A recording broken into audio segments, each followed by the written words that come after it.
Army और air force के comparison में अगर मैं आपसे सवाल करूं तो किस तरह की चैलेंजेस इंडियन नेवी को देखने पड़ते हैं समंदर में रहते हुए, पानी में रहते हुए देश की सीमाओं की सुरक्षा करने में? लेकिन कोस्ट गार्ड के साथ मिलकर भारतीय नौसेना ने एक प्लान बनाया है और जो मरीन पुलिस है, स्टेट पुलिस है, उनके साथ कोऑर्डिनेशन करके रडार लगाना, कोस्टल्स पे सर्वेलेंस रखना, फर्स्ट इन्फॉर्मर हमारे फिशरमैन होते हैं किया और अभी कहते हैं कि ऑपरेशन सिंदूर जारी है और नंबर 2 की बारी है अब। तो क्या अगला जो एक्शन होगा पाकिस्तान की इन हिमाकतों के बीच में, उसमें आप नेवी की एक इम्पॉर्टेंट भूमिका देखते हैं? चुनौतियों की बात करूं तो आपका मीडियम जो है वो पानी है। आपको लगता है कि ऐसे में टाइम पे मोटिवेशन भी बहुत इंपॉर्टेंट होता है जब आप इस तरह के टेरेन में रहते हैं कि आपको पानी के अलावा कुछ नहीं देखेगा, और वो भी ऐसा जिसको कहते हैं समंदर का पी नहीं सकते आप? नजदीक किसी के बॉर्डर पर जाके उनको दस्तक देते रहना, जिसको कहते हैं डिप्लोमेसी, जो इंस्ट्रूमेंट ऑफ डिप्लोमेसी होती है भारतीय नौसेना, तो ये कैपेबिलिटी भारतीय नौसेना के लिए चुनौतीपूर्ण है। 26/11 के जो आतंकी हमले थे जो मुंबई में हमने देखा, और वो समंदर के रास्ते ही आए थे, इस तरह की बात, तो उस तरह के अटैक्स के बाद 26/11 के बाद आपको लगता है कि नेवी में कुछ बड़े बदलाव आए हैं या और भी चेंजेस की ज़रूरत है? बड़े मज़ेदार बात है कि 2 दिन पहले ही भारतीय ट्रेनिंग स्क्वाड्रन जो कोचीन से 4 शिप निकले हैं और वो चारों शिप अभी सिंगापुर, इंडोनेशिया और मलेशिया के रुख में गए हुए हैं। ड्रोन युग में, साइबर युग में नेवी की क्या रिक्वायरमेंट्स आप देख रहे हैं?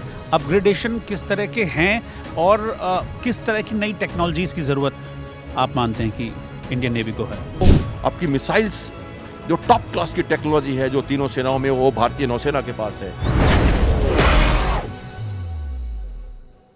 नमस्कार, न्यूज़ इंडिया की इस खास सीरीज़ न्यूज़ रूम में मेहमान में आप सभी का बहुत बहुत स्वागत है।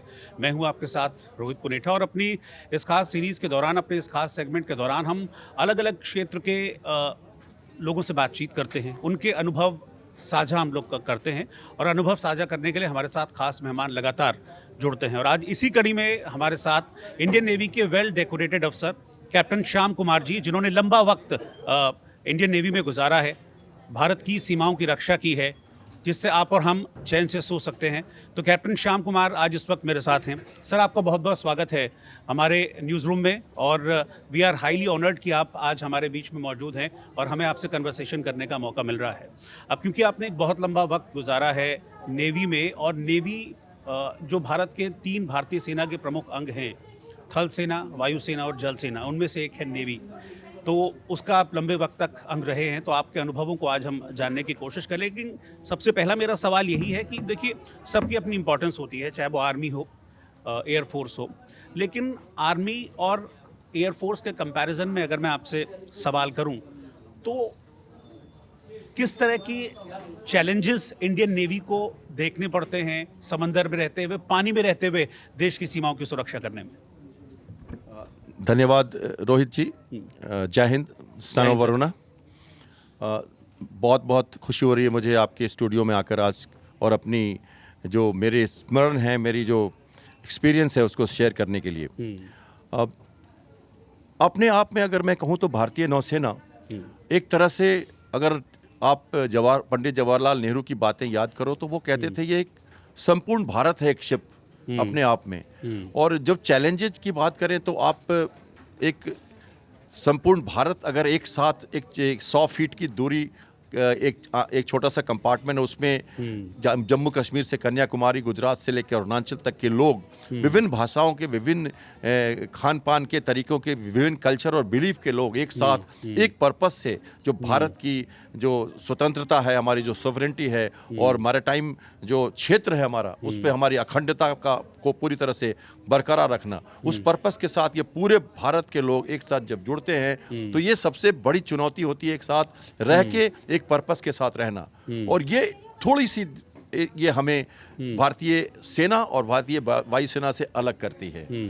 चुनौतियों की बात करूं तो आपका मीडियम जो है वो पानी है, तो सबसे पहले तो आप नेचुरल मीडिया में नहीं हो, तो आपकी जो परिस्थिति है, आपकी जो नेचुरल जो फिजियोलॉजी है आपकी, वहाँ से शुरुआत होती है। और उसके बाद लॉन्ग डिप्लॉयमेंट, बाहर रहना, परिवार से दूर, और दूर दूर जाकर समुद्री माहौल में शांत जगह पर, बिना किसी से जान पहचान और नज़दीक किसी के बॉर्डर पर जाके उनको दस्तक देते रहना, जिसको कहते हैं डिप्लोमेसी, जो इंस्ट्रूमेंट ऑफ डिप्लोमेसी होती है भारतीय नौसेना, तो ये कैपेबिलिटी भारतीय नौसेना के लिए चुनौतीपूर्ण है। और जहाँ तक दूसरी बातें करें तो ड्रग ट्रैफिकिंग हुई या ह्यूमन ट्रैफिकिंग हुई या कॉन्ट्राबेंड आइटम्स हुआ, आप देख रहे हो अभी वेनेजुला में जो हो रहा है, तो इस तरह की बातों के लिए कॉन्स्टेबली रोल जो चुनौती के लिए है हमारा, जो कोस्टल पेट्रोल के लिए हमारी अपनी डिफेंस के साथ साथ फिशिंग को बरकरार रखना, एक्सक्लूसिव इकोनॉमिक जोन हमारा जो बहुत बड़ा क्षेत्र है, कह सकते हैं अगर आप 80% तो 80% करीब और ऐड करना पड़ेगा आपको हमारा भारतीय क्षेत्र जो समुद्री है। तो इन सबों को लेकर अगर हमें देखना हो तो बहुत बड़ा विशाल समुंदर, इंडियन ओशन, अरेबियन सी और बे ऑफ बंगाल, ऑफशोर एसेट्स और जो हमारी जो वहाँ पर जो फिशिंग और जितने भी हमारे जी कैपेबिलिटीज़ हैं, ऑयल, नेचुरल रिसोर्सेज, मिनरल्स, उन सब को देखभाल करते हुए देश की अखंडता को भी बरकरार रखना, तो ये चुनौतियाँ काफ़ी दूर तक ले जाती हैं हमें। बिल्कुल। देखिए सर, वैसे कोई भी जवान है, कोई भी आर्मी है, एयरफोर्स है, सबका एक मेन चीज़ होती है कि मेंटली टफ आपको बहुत होना पड़ता है। लेकिन आपने जैसे अभी टेरेन की बात की कि जब हम नौसेना की बात करते हैं, इंडियन नेवी की बात करते हैं, तो एक टोटली डिफरेंट टेरेन होता है। मतलब पानी, आप मीलों दूर जहाँ तक देखेंगे पानी पानी पानी पानी।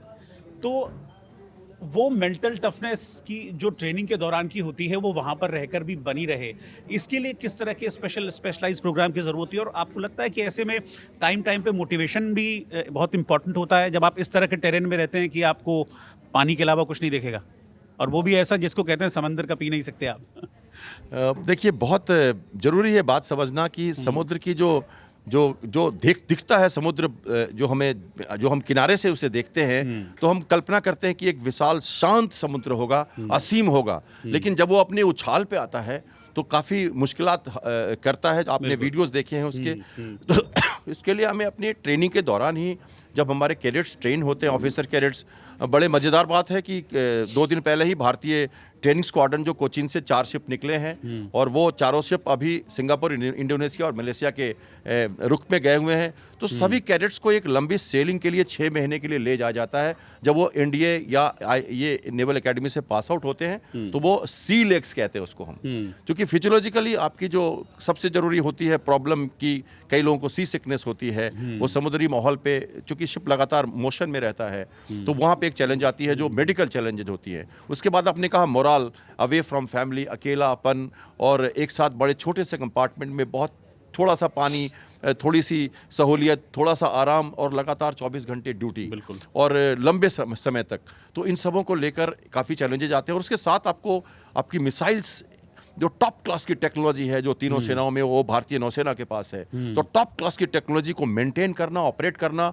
और प्रिसाइशन के साथ ऑपरेशंस करना, इन सबों को करना होता है। और कई बार सेंसिटिव ऑपरेशंस भी करने होते हैं। ड्रग ट्रैफिकिंग हुई या कॉन्ट्राबैंड हुआ, पिरासी ऑपरेशंस हुआ, तो जिनकी बात हम आपके साथ करेंगे। तो वो सब चैलेंजेस के साथ हम अपने सैनिकों को तैयार करते हैं और ऑफिसर्स की लीडरशिप एक बड़ा रोल अदा करती है इसमें, और इसलिए उनकी ट्रेनिंग बहुत टफ होती है और मेंटली और फिजिकली वो पूरी तरह से प्रिपेयर रहते हैं हर तरह की चुनौतियों का सामना करने के लिए।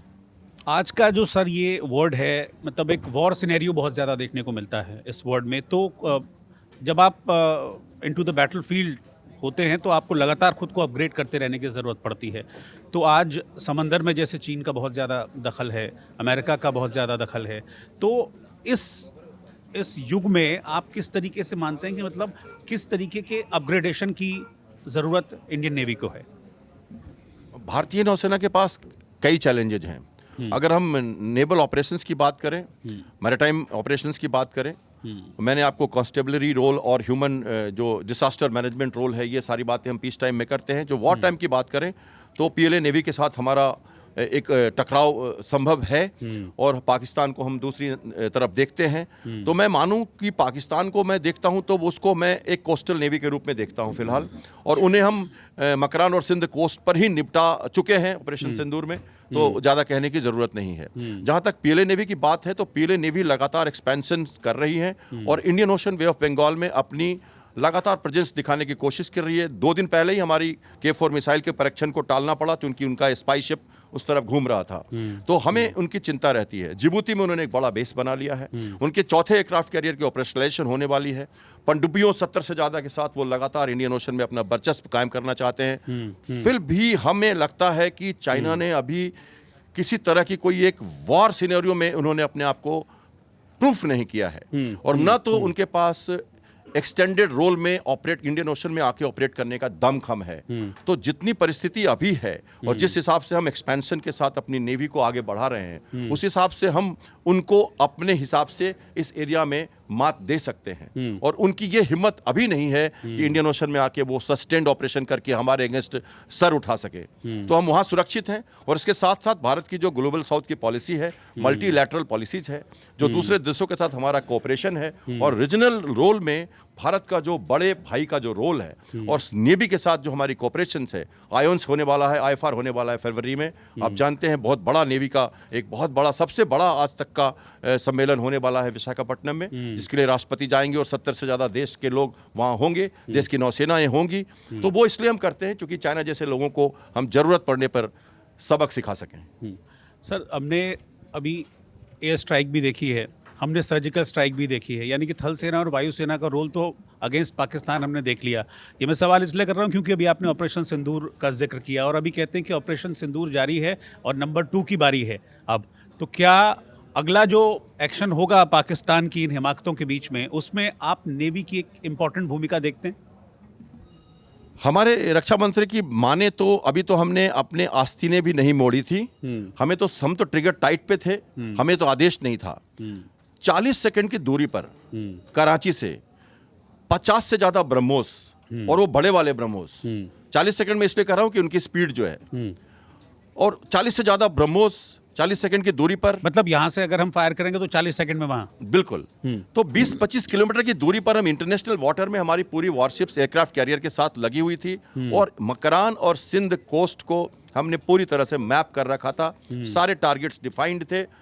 किसी भी देश की नेवी अगर वार रोल में आ जाती है तो वार एक्सपैंड हो जाता है, क्योंकि हमारी जो वेपन्स गिरती हैं वो अगल बगल बहुत सारे कोलेटरल डैमेजेस भी करेंगी, और उससे एक्सपेंशन बढ़ेगा, वार बढ़ेगा।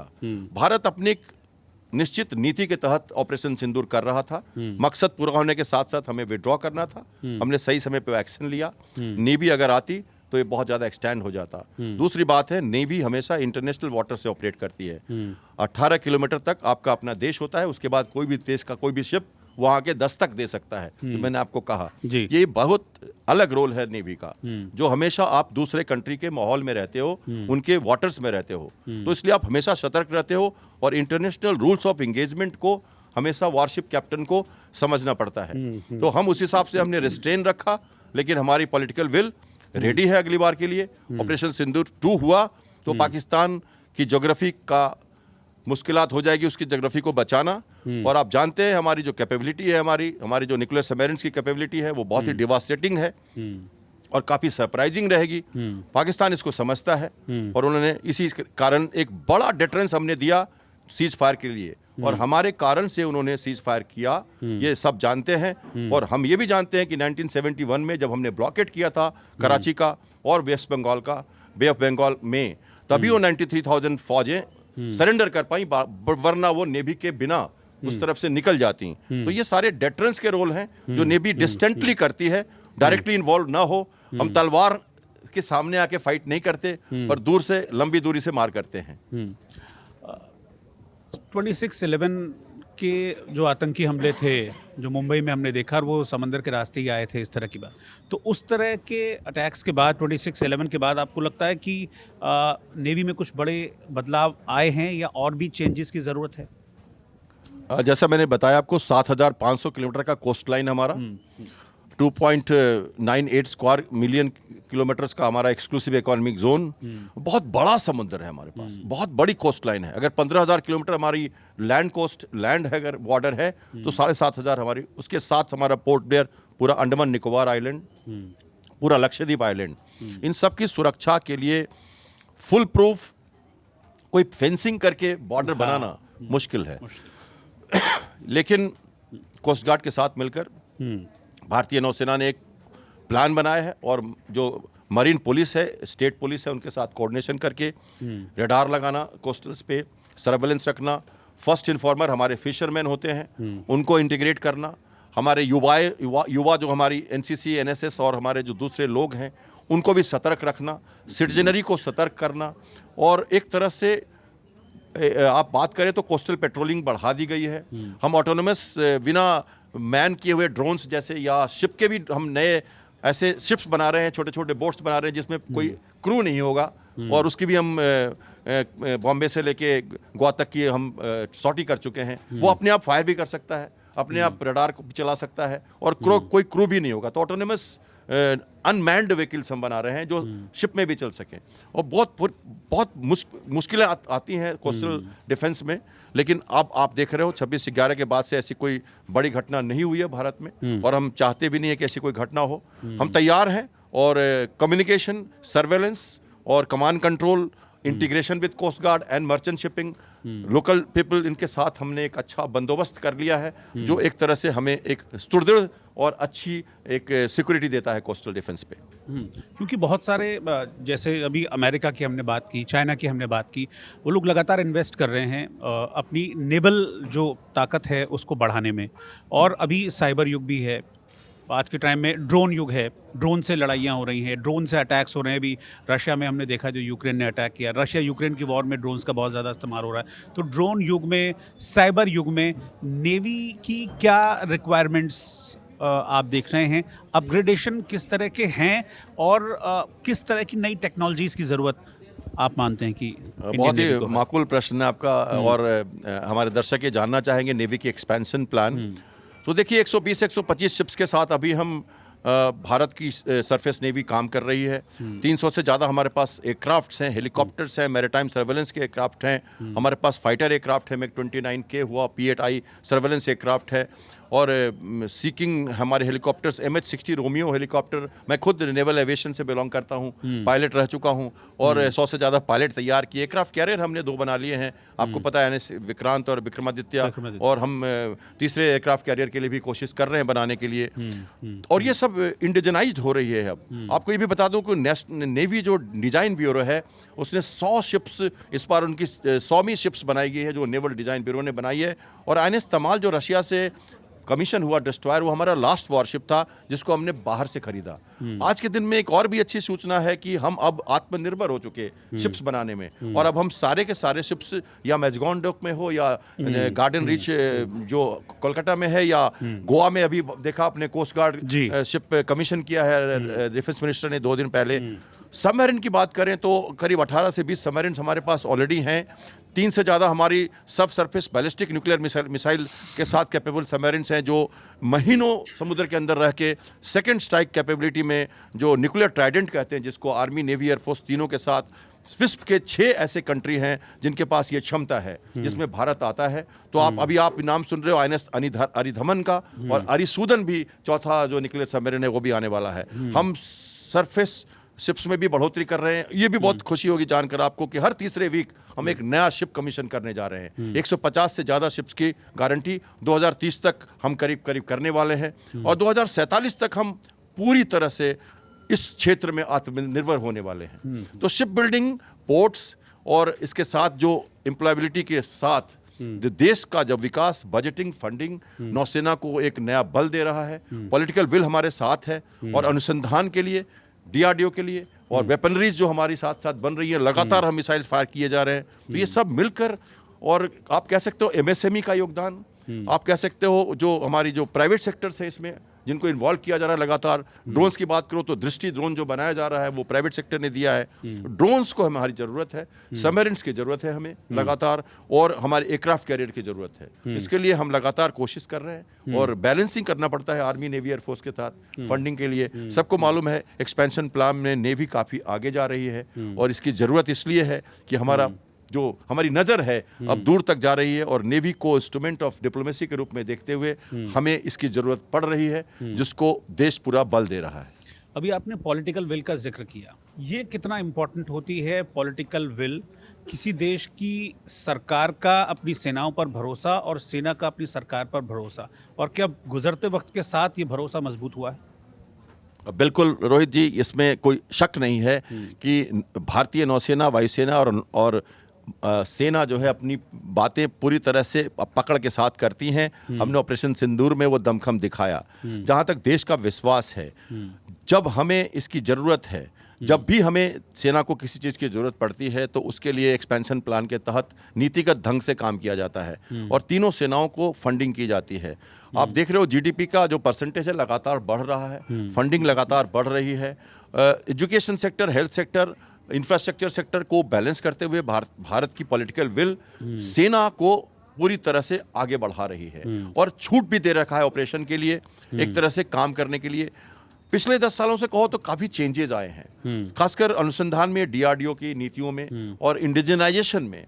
और भारतीय नौसेना इंडिजनाइजेशन में तीनों सेनाओं में सबसे आगे है, ये मैं गर्व के साथ आपको कहना चाहूँगा। करीब करीब 5000 से ज़्यादा चीज़ें हमने इंडिजनाइज कर ली हैं, उनका प्लान बना लिया। एविएशन सेक्टर में करीब करीब हम काफ़ी आगे बढ़ चुके हैं और लीड सर्विस हैं हम टेक्नोलॉजी में भी, इंडिजनाइजेशन में भी, कंप्यूटराइजेशन में भी। इन तीनों में नौसेना को माना जाता है कि लीड सर्विस है और इस कारण से हमें थोड़ा ग्रोथ और लीज करने की जो तरीका है हमारा, हमने सबसे पहले MQ-9B जो अमेरिका से ड्रोन आ रहे हैं हमने लीज किया और वो 3 साल से हम उसको ऑपरेट कर रहे हैं इंडिया में। अब हम उसको खरीद रहे हैं, जिसको आप सी गार्डियन या जो जिसके नाम से जानते हो, जो 30 से ज़्यादा हमने MQ-9B अमेरिका से खरीदने हैं, तो वो हम ऑलरेडी ऑपरेट कर रहे हैं। तो हमें उसके पास हमारी क्षमता बढ़ चुकी है, टेक्नोलॉजी के हिसाब से हम उनको ऑपरेट कर चुके हैं। तो इन मामलों में अगर हम देखें तो भारतीय नौसेना को अच्छी फंडिंग मिल रही है। हमने लगातार कोशिश की है कि एयरक्राफ्ट कैरियर थर्ड बना के रखें, क्योंकि हमें वेस्ट और ईस्ट फ्रंट पे 2 कैरियर चाहिए और एक रिफिट में चाहिए। और सबमरीन के लिए तो बहुत ज़रूरी है। प्रोजेक्ट 75 इंडिया के तहत हम 6 से ज़्यादा न्यूक्लियर सबमरीन जो अटैक सबमरीन है, जिनमें कन्वेंशनल मिसाइल होगी, उनको बनाने जा रहे हैं और इसके लिए जल्दी ही डील मिल जाएगी। 80,000 करोड़ से ज़्यादा का बजट है इनका, 1 लाख करोड़ से ज़्यादा की बजट है इनकी और अभी कुछ दिनों में हम इसको पूरा करने वाले हैं। अच्छा, अब मैं बड़े एक आसान भाषा में एक सवाल आपसे पूछूंगा। मैं चाहता हूं कि मुझे आप उसी भाषा में समझाएं, क्योंकि हमारे दर्शक उस चीज़ को समझ पाएंगे। चीन को लेकर बड़े सारे कॉन्फ्लिक्ट्स होते हैं और समंदर में लोग कहते हैं कि चीन दादागिरी कर रहा है, साउथ चाइना सी में उसकी दादागिरी चल रही है। क्या वो दादागिरी कर रहा है? देखिए, मैरीटाइम ऑपरेशन एक बहुत ही कॉम्प्लेक्स ऑपरेशन है और मैंने जैसा आपको शुरू में ही कहा था कि हम दूसरे देशों की दरवाजे पे जाके आहट देने लगते हैं, क्योंकि 18 किलोमीटर के बाद से वो इंटरनेशनल वाटर हो जाते हैं और आपको एक नेविगेशन की आपको सबको फ्रीडम होती है। तो इसलिए समुद्री लड़ाई जो होती है, ये वेनेजुएला में जो हो रहा है, इसी कारण से हो रहा है, क्योंकि वहाँ पर उन्होंने पूरी शिप्स को डिप्लॉय कर दिया। और ये मैं 4 महीने से लगातार कह रहा था कि ये ऑपरेशन होगा, जबकि उन्होंने एक ड्रोन से एक छोटे से बोट को उड़ा दिया था जो ड्रग कैरी कर रहे थे। नवंबर ये में घटना हुई थी। सबसे पहले वायोलेशन वही हुआ था अमेरिका का। अब उन्होंने उनको मादुरो को निकाल ही लिया वहां से। तो ये जो मैरीटाइम ऑपरेशन से बड़ा क्लिष्ट होता है और आपके शिप्स जाके कहीं भी खड़े हो जाते हैं और डेटरेंस देते हैं, डरा देते हैं उनको, तो दूसरे देश डर जाते हैं।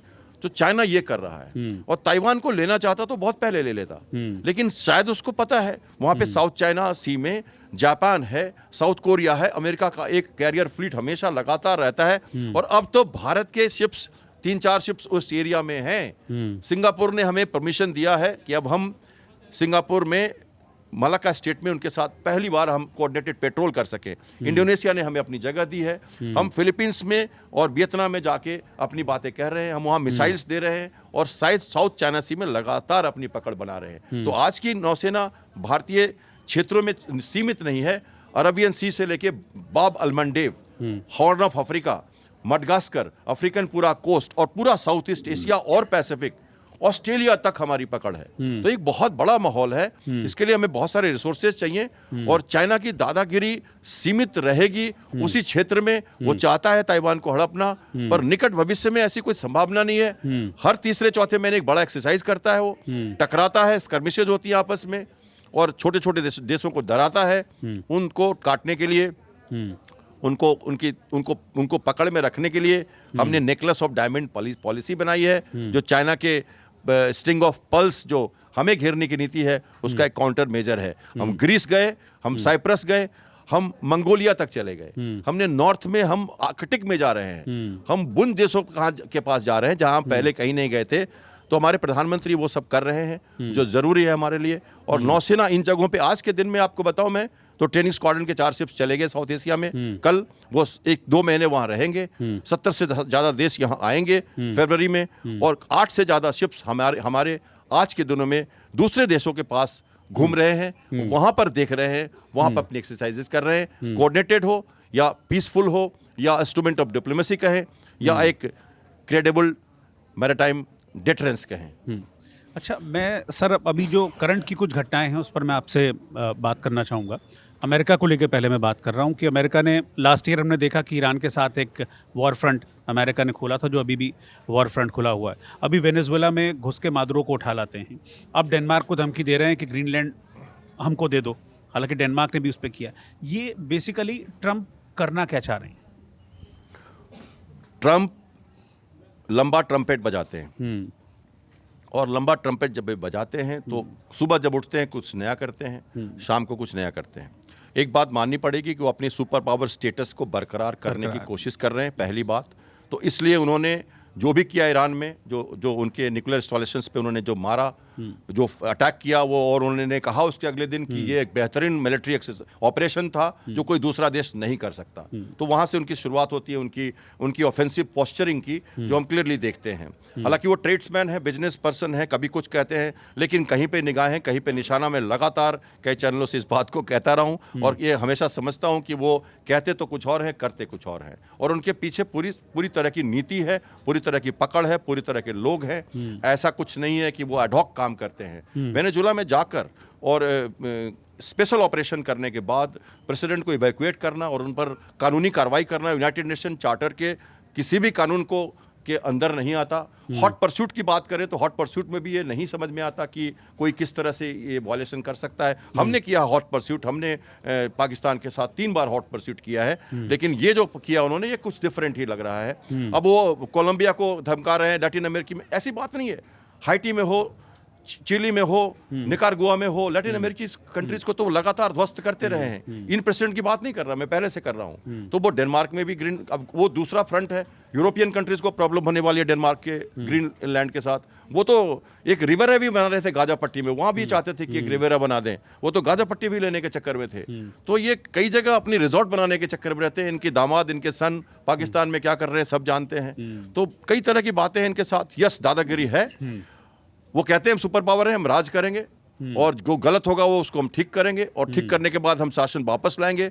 ईरान में जो हो रहा है प्रदर्शन अभी, इसमें भी आग में घी का काम कर ही रहे हैं वो, चाहे वो कुर्दिश की तरफ से हो या ईरान या अफगानिस्तान के बॉर्डर से लगातार घटनाएं घट रही हैं। तो ईरान में भी वो एक जस्ट वेट कर रहे हैं कि वहां भी वो किस तरह से अपने पंजे डाल सके और फिर से इन्वॉल्व हो जाए। ईरान में भी तो हमको कोई ऐसा नहीं है वेनेजुएला जैसा एक्शन देखने को मिल जाए कि यहाँ तो मादुरो को उठा लिया, अब अगला नंबर खामेनेई का तो नहीं करते हैं। वो कुछ भी कर सकते हैं ट्रंप, कुछ भी कर सकते हैं। लेकिन ईरान की स्थिति थोड़ी डिफरेंट है इस्लामिक वर्ल्ड के कारण, और इस कारण से इसका माहौल अलग है।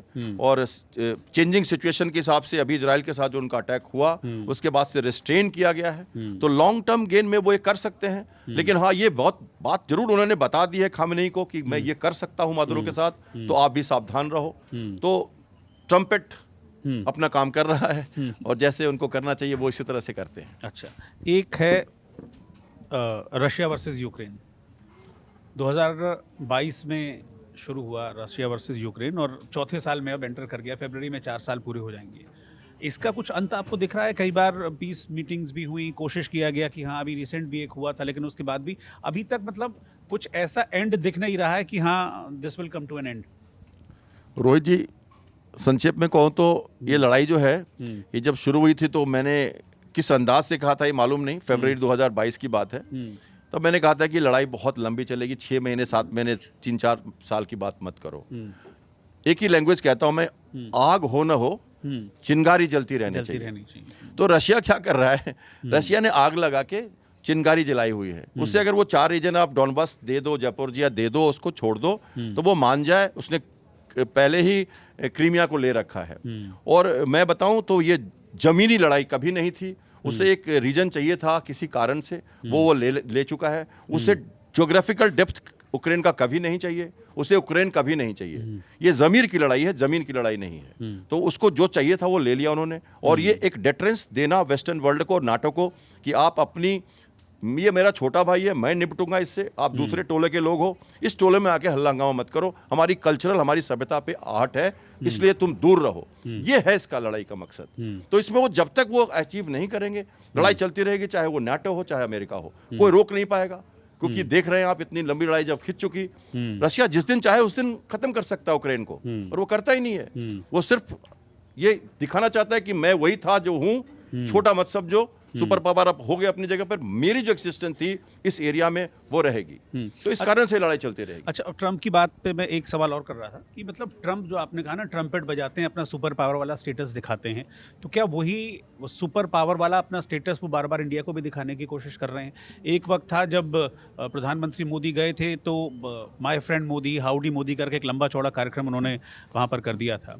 लेकिन ये सेकंड टर्म में जब ट्रम्प आए हैं, उसके बाद से बिल्कुल ट्रम्प बदले बदले नजर आते हैं। कभी 50% टैरिफ लगा देते हैं, अब कहते हैं 500% टैरिफ में लगा दूंगा, और अगले हफ्ते शायद ये चीज़, इस पर वोटिंग भी होनी है अमेरिका में 500% टैरिफ को लेकर। तो क्या ट्रम्प को इंडिया और रशिया की दोस्ती से फ़र्क पड़ रहा है? क्या उनको इस बात की चिढ़ है कि इंडिया रशिया से तेल क्यों ले रहा है? क्या चाह रहे हैं ट्रम्प इंडिया से? मेरा मानना, और यह जैसे कहते हैं ना, ये जो डिप्लोमेसी होती है, इसमें कोई किसी का परमानेंट दोस्त नहीं होता, कोई दुश्मन नहीं होता। जो इशू बेस्ड पॉलिसीज चलती हैं, अमेरिका के साथ भी हम वही कर रहे हैं। भारत एक बहुत ही मेच्योर डेमोक्रेसी है। बहुत लंबे समय से हमने एक मल्टीलैटरल जो हमारी पॉलिसी रही है उसके हिसाब से हमने काम किया है। यस, रशिया हमारा ऑल वेदर फ्रेंड है, चाइना के साथ हमारी दोस्ती कभी नहीं रही, ये सर्वविदित है, ये एक प्रोक्लेमेशन है। लेकिन इसके बावजूद अमेरिका के साथ हमारे टर्न पॉइंट बढ़े, रशिया की जो सिचुएशन बनी, रशिया की जो इकोनॉमी की क्राइसिस थी, उसके कारण कई चीज़ें हम उनसे नहीं ले पा रहे थे, तो हम फ्रांस की तरफ झुके हैं, हम अमेरिका की तरफ झुके हैं। अगर हम MQ-9B ड्रोन्स की बात कर रहे हैं तो वो हम कैसे ले रहे हैं अमेरिका से? टैरिफ उन्होंने बढ़ाया, लेकिन किसी भी डिफेंस डील को उन्होंने कैंसिल नहीं किया है। जितने भी डील हमारे अमेरिका के साथ हैं वो कामयाब हैं, और वो P-8I एयरक्राफ्ट हम ले रहे हैं, MH-60 रोमियो हेलीकॉप्टर हमने उनसे ले लिया, सारी ट्रेनिंग हमारी वहाँ पायलट्स की हो रही है अमेरिका में। और हमने कहा था कि टैरिफ कुछ दिनों के बाद घटा देंगे शायद प्रेसिडेंट, और घटा देना चाहिए था मेरे हिसाब से, जो नहीं हुआ, नवंबर दिसंबर तक ऐसा होना चाहिए था। लेकिन वो किसी कारण से एक बैलेंसिंग ट्रिक करके रशिया पे दबाव देके हमें थोड़ी सी दबाव में रखने की कोशिश कर रहे हैं। उस दबाव को भारत को सहना पड़ेगा, और उससे एक बैलेंसिंग टैक्ट के तहत हम रशिया से लगातार तेल खरीदते जा रहे हैं, हमें कोई दिक्कत हो नहीं रही है। हम अपनी हिसाब से बातें करके, जो कहते हैं ना, इशू बेस्ड पॉलिसी के साथ हम हर देश के साथ चल रहे हैं। तो ओवरऑल सिनेरियो में आप देखें तो हमें इस परेशानी को एक एसेंशियल वेस्टेज के रूप में लेना चाहिए, और मिच्योर डेमोक्रेसी की तरह ऊपर से हमें सावधान रहते हुए और अंदर से अपनी कार्रवाई करते रहनी चाहिए। हाँ, हालांकि भारत भी अपना स्टैंड हर चीज़ को लेकर लगातार, इंडिया ने भी क्लियर किया है मौकों पर। एक और इंटरनेशनल इशू है, इंडिया से रिलेटेड है, इसलिए मैं चाहूँगा कि इस पर भी आपकी एक एक्सपर्ट राय हमको मिले। बांग्लादेश का इशू, लास्ट ईयर 2024 में अगस्त में ये सारा कॉन्फ्लिक्ट शुरू हुआ, जब शेख हसीना बांग्लादेश छोड़कर उनको जाना पड़ा, किन हालात में जाना पड़ा आपने देखा। उसके बाद से एंटी इंडिया सेंटिमेंट्स को वहाँ पर बहुत ज़्यादा हवा दी जाने लगी, और 1971 में जो भारत के सैनिकों ने अपनी शहादत देकर बांग्लादेश को उनका देश दिया था गिफ्ट, उस तक को वो लोग भूल गए।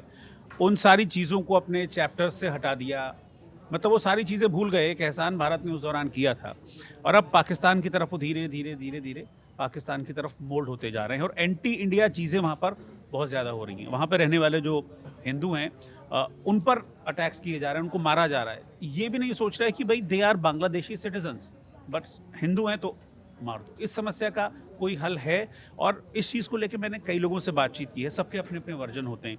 कुछ कहते हैं कि हमको बहुत स्ट्रांगली इस पर ऑब्जेक्ट करना चाहिए, कुछ कहते हैं कि डिप्लोमेसी जैसे चल रही है उसको चलने देना चाहिए। आप क्या इसको कैसे देखते हैं?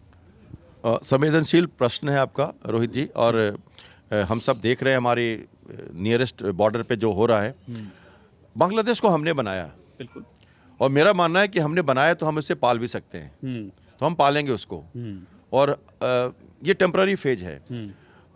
खालदा जिया का निधन होना, जो मुस्लिम वर्ल्ड की दूसरी प्रधानमंत्री थी बेंजूर भुट्टो के बाद, शेख हसीना हमारी मेहमान है यहाँ पे अभी, और यूनूस की जो इंटरिम गवर्नमेंट है वो उनसे चल नहीं रही है। लेकिन एक अच्छी सूचना इसमें यह है कि वहाँ की जो आर्मी है या पुलिस जो है, जो आपने कुछ दिनों पहले देखा 3-4 जो लिंचिंग केसेस हुए, उसके बाद पुलिस का जो पुलिस की कार्रवाई हुई, या आर्मी के चीफ जो वहाँ के हैं, कई बातों में वो कहते हैं कि हम ये नहीं करेंगे क्योंकि जब तक सरकार स्टेबल नहीं है आप कोई फॉरेन पॉलिसी डिसीजंस नहीं ले सकते, चाहे वो म्यांमार के केस में हो। तो उन्होंने यूनुस को रोका है।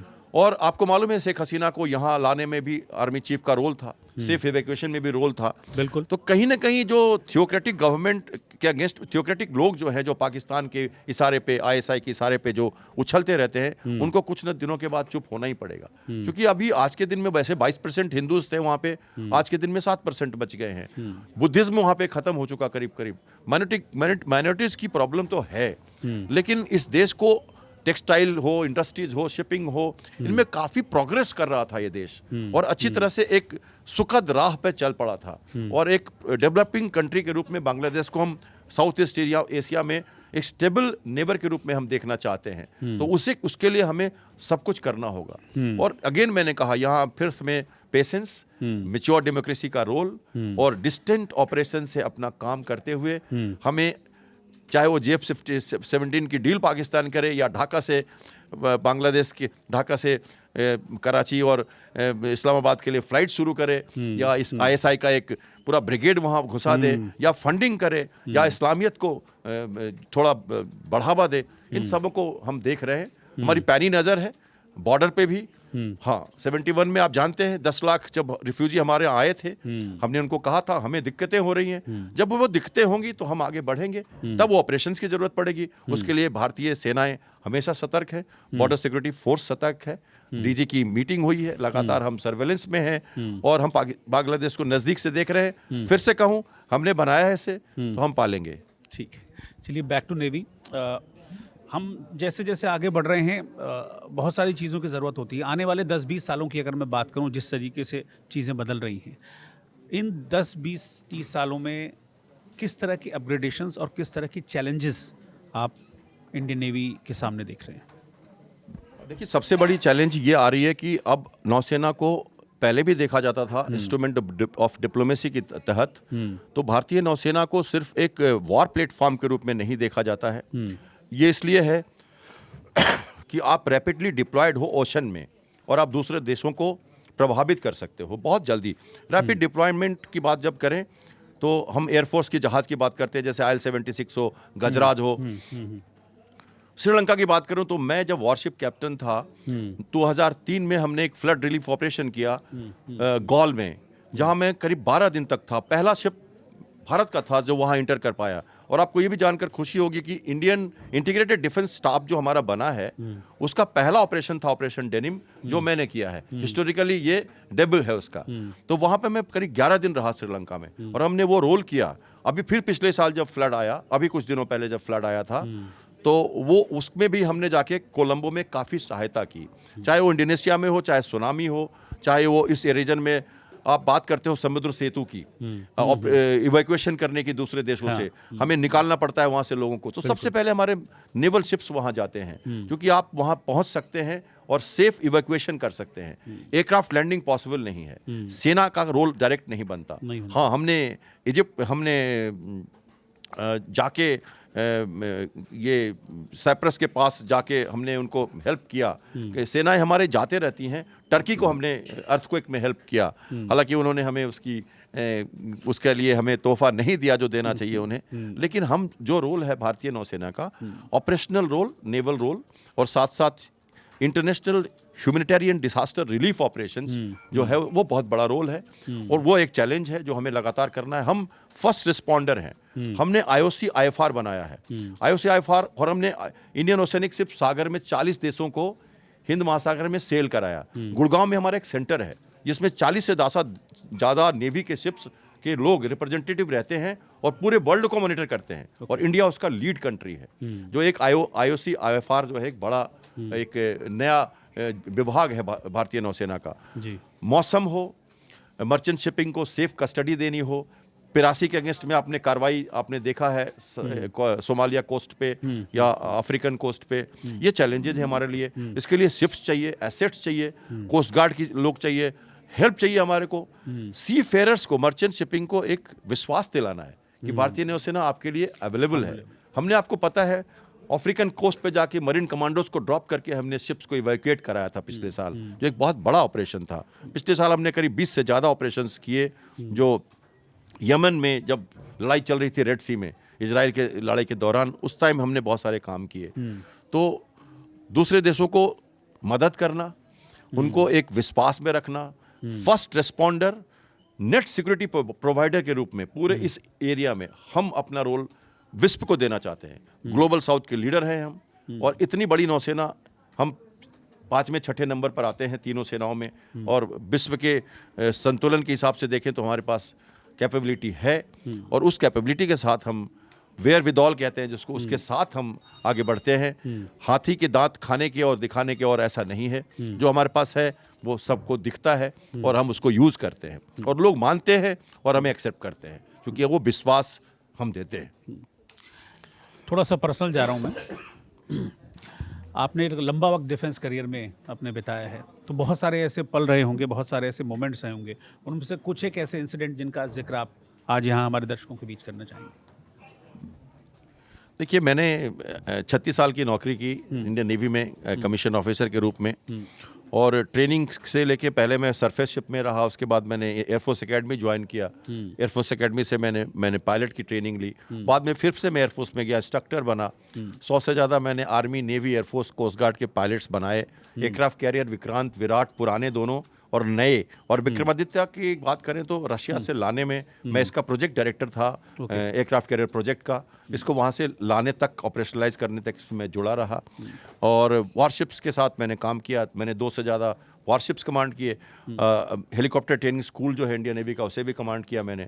और मरीन कमांडोज की बात करें तो मैं मरीन कमांडो पायलट रहा हूँ, तो 3 साल मैंने मरीन कमांडोज के साथ काम किया। जो अभी मादुरों की जो इक्वेशन देख रहे हैं, इस तरह की कई ऑपरेशंस, छोटे मोटे एक्चुअल कहो या इमेजिनेटरी कहो, या जैसे आप कह सकते हो सिमुलेटेड अटैक्स कहो, ये हमें रेगुलर करना पड़ता है। इसलिए आपको मैंने कहा, मकरान और सिंध कोस्ट को अच्छी तरह से मैं देखता हूँ। हर जगह की पकड़ है, मुझे समझ है। जो क्लैंडस्टाइन ऑपरेशंस हम करते हैं सबमरीन के साथ या मरीन कमांडोज के साथ, उसके लिए बहुत सारी चीज़ें आती हैं निकल के। डार्क नाइट में, अंधेरी रात में, समुंदर जितने फिशिंग बोट की लाइट्स होती हैं उतने ही तारे, तो ये पता नहीं चलता कि समुंदर किधर है, आकाश किधर है। तो ये हमारा एक बहुत बड़ा चैलेंज होता है समुंदर में लंबी दूरी तक रहना। फैमिली हमारी अलग रहती है, उनको देखभाल करना, उनको, उनकी मनोबल को बढ़ा के रखना। और कई बार, जैसे मैंने ऑपरेशन श्रीलंका का जिक्र किया, जो एक बड़ा चैलेंजिंग ऑपरेशन था मेरे लिए, और ट्रेनिंग के दौरान कई बार मर्चेंट शिप्स पे कई मुसाफिरों को निकालना जहाँ पर समुंदर बहुत ही रफ़ हो, या सबमरीन के ऊपर जाके उनको एक छोटी सी चिट्ठी डालना, या कभी कभी हम उनको खुश करने के लिए हॉट गुलाब जामुन भी डाल देते हैं नीचे, विंच से उतारते हैं उनके ऊपर, जब क्योंकि सबमरीन बहुत दिनों तक बाहर रहती है, तो एक अच्छा माहौल बनता है।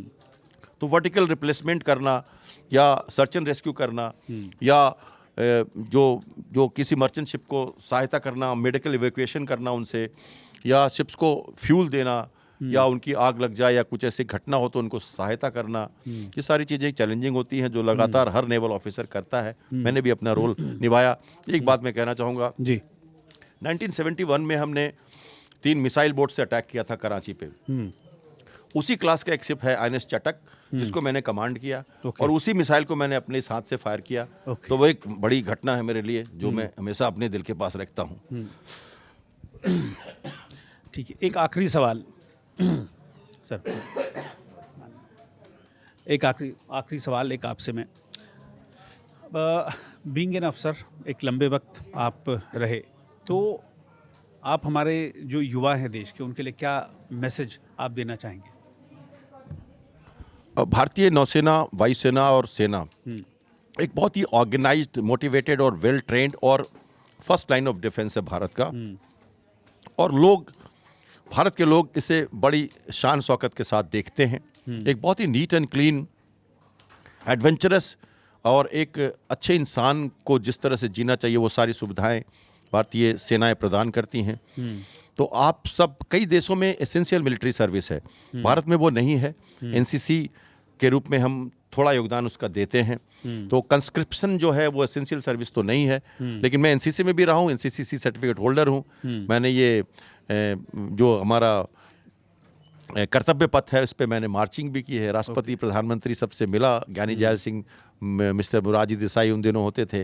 तब से वहाँ से मेरी शुरुआत हुई डिफेंस में आने की, क्योंकि उसके पहले शायद मेरी भावना नहीं थी आने की। तो मैं जुड़ा किसी मोटिवेशन से। यूथ को मैं वही कहना चाहूँगा कि किसी न किसी तरह से आप पैट्रियटिज्म में सबको अपना रोल अदा करना चाहिए, और अगर आप चाहते हैं कि एक अच्छा इंसान बने तो कम से कम एक बार आप एनडीए हो, चीफ सीडीएस हो, एफकैट हो, टेक्निकल एंट्रीज हो, इनको अटेम्प्ट जरूर करें 12th के बाद। आप ज्वाइन करें ना करें कोई ज़रूरी नहीं है, लेकिन जो आप पढ़ेंगे और सर्विस सिलेक्शन बोर्ड का जो इंटरव्यू, जिसका मैं ट्रेनर भी हूँ, मैं रेगुलर ट्रेनिंग करता हूँ इसकी। कल ही मेरे एक स्टूडेंट की ट्रेनिंग सक्सेस हुआ है गुवाहाटी में, 9 जनवरी कल ही शाम को। तो मुझे बहुत खुशी होती है जब ये ऑफिसर्स बनते हैं। तो इस स्टेप से गुजरिए। आप ज्वाइन ना करें, लेकिन आप एक ह्यूमन बीइंग बन जाएंगे, एक अच्छे इंसान, डिफरेंट बन जाएंगे, ऑफिसर लाइक क्वालिटी डेवलप हो जाएगी, और फिर आप किसी क्षेत्र में भी आप जाएंगे, चाहे ब्यूरोक्रेट बनना चाहते हो, डॉक्टर, इंजीनियर, वो बन सकते हैं। तो मेरी ये कहना चाहूँगा कि देखिए, हम तैयार हैं, सेना तैयार है, लोग तैयार हैं, लीडरशिप तैयार है, आपको स्टूडेंट्स को मिल जाएंगे, टीचर्स, मेंटर्स मिल जाएंगे। एक लाइन में कहूँ तो अरमा है तो सपने सजाने होंगे, अरमा है तो सपने सजाने होंगे, पंख तो हम दे देंगे, तुम्हें फड़फड़ाने होंगे। तो आपको फड़फड़ाना होगा, आपको वो जज्बा रखना होगा ताकि आप आगे बढ़ सकें। ठीक है sir, thank you very much, आप साथ में जुड़े, और एक बार फिर से तालियों के साथ sir, thank you very much sir.